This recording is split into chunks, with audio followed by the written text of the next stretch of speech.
We're learning more about the murder of a nursing student who was out for a jog in Georgia. She was 22 years old. Her name was Laken Riley. She was attacked and killed while running on a college campus Thursday morning. Now, officials are calling this a crime of opportunity. The man accused in her death, Jose Ibarra, lives nearby. Just an absolutely tragic situation. 22 years old. Young woman has her whole life ahead of her. Just going on a nice jog. I believe she does marathons and all that. Goes out on a jog on this trail that she always goes on, and somebody goes and takes her life. Behind every crime, there's usually a reason why. Let's see what contributed to this. Ibarra faces 8 charges, including malice murder, felony murder, and kidnapping. U.S. Immigrations and Customs Enforcement says Ibarra, a Venezuelan citizen, unlawfully entered the country near El Paso, Texas in September 2022. He was detained and then released by Border Protection.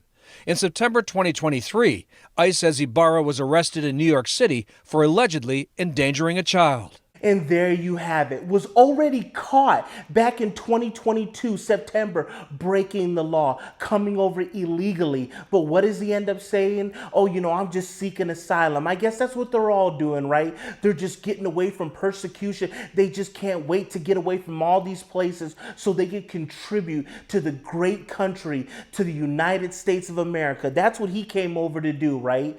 This is absolutely ridiculous. So was already caught, should have already been deported then. Situation could have been completely avoided. No. Ended up going up to New York where he committed a crime there, I believe some child endangerment, something like that. Oh, and then what does he do? He ends up skipping town and going down to Georgia where he commits this awful, heinous crime. And that's what's going to happen. A lot of these people that you'll see something happen like in some city, you're like, well, that ain't happening here. It's only a matter of time before this all goes and migrates right over to your neighborhood, because this overflowing problem is not stopping. They have no intention on making it stop, and it's going to continue on.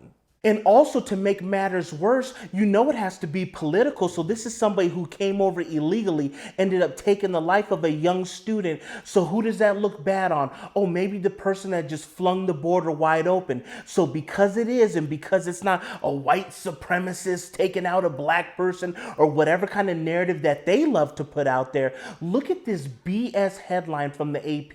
The killing of a nursing student out for a run highlights the fears of solo female athletes. So see how they do it? They try to word it and play things just like this so it can disappear out of the media very quickly without people knowing exactly what's going on. So this is how they're going to frame it. It's almost like cars are wrecking on a highway due to a pothole, and they release an article. Oh, this is just a problem with driving too fast on the highway, just negating the fact or leaving out the fact that there's a pothole that people are hitting and losing control. So why don't you fix the pothole? Why don't you close up the border? Why are you allowing people to illegally come in that's already breaking the law right there? So if they're already ready to break the law to get into the country, what makes you think that they'll follow it once they get here? I feel incredibly sorry for the family that they have to deal with something like this. This could be 125% avoidable. This never had to happen. This is just a tragic, terrible situation. And watch how quickly it disappears out the media, because once again, it's not fitting their narrative. Well, I think when a horrible tragedy like this happens, I think whenever we're dealing with violent crime, there is a sense of outrage, of sadness, and of loss.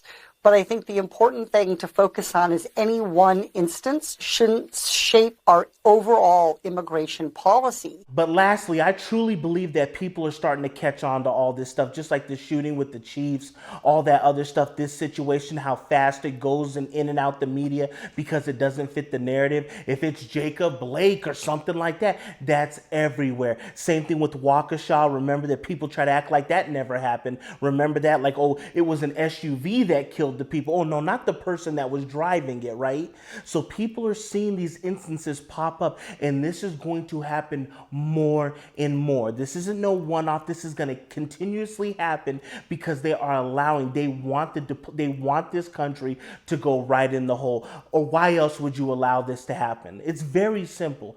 Thank you guys for tuning in. Let me know your guys' thoughts with this whole situation. Don't forget to like, and you gotta be subscribed so you know exactly where to find me next time. And I will catch you guys on the next one.